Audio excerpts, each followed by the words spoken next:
Okay, so I hope this works. So here's the front of the house, obviously, that is facing the south. I'm gonna move up here. So one item we're thinking about are perennials for in front of our fence.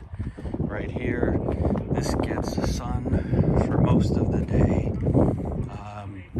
This part here, underneath the pink dogwood tree, is in shade. I don't know if there's perennials for that or not. And then this part here, and I'll give you measurements on that.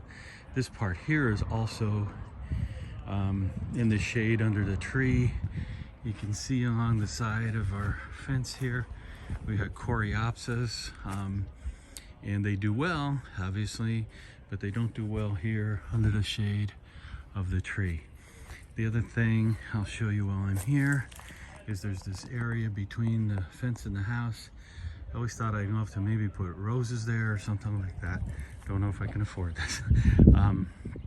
Then here's the main priority between the fence and the house. We have this area that's like 30 years old now, that's pretty crappy. Again, this side of the house here is facing west. It gets the sun, I want to say probably around noonish. It is in the sun for most of the day. Southern facing here gets the sun for a lot of the day. And again, all these old holly bushes, we're thinking about ripping them out. These arborvitae bushes before the steps, like get rid of them. They're all really old and grown. We do have a working gas light here. Mr. Rave, we asked him about a tree to replace a Christmas tree that we had here that just was too old. I really liked a weeping cherry for around here. Again, the neighbors, this part of the yard, would get the sun probably pretty early most of the day. Here again, the southern facing part of the house, but the neighbors, there would be shade here. So again, shrubbery along here. And I'll do the measurements again, just don't know. See, so like this part of the house, you could tell it now, even though it's eastern facing, is in the shade. It's in the shade because the house blocks it out, right? It's in the shade in the morning because this house blocks it out.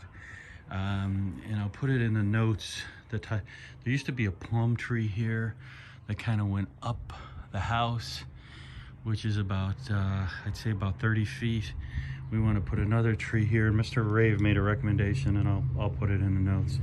But again, here, this area here, we're gonna tear out those holly bushes and put something, you know, kind of all along here that wraps around the house. Okay, now come down the side of the house here, and this side of the house faces east. Again, this part of the yard, I'm not looking for anything for it. It's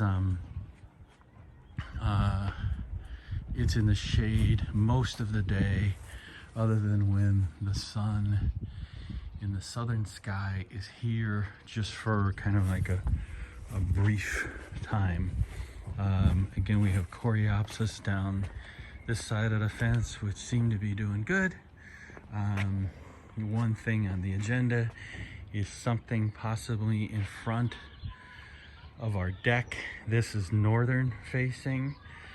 This part of the yard only gets the morning sun because we do have a kind of an eastern view here. So in the summertime, the morning sun is here.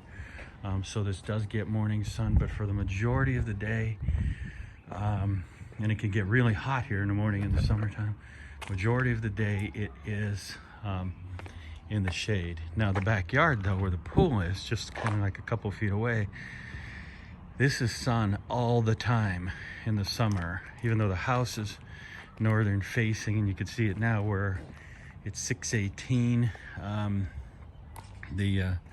The sun is still on there, and when the sun is high, it does a good job. So I think that's about it. Oh, we're looking at a to put a maple tree in here. There was an ash tree that unfortunately was killed by the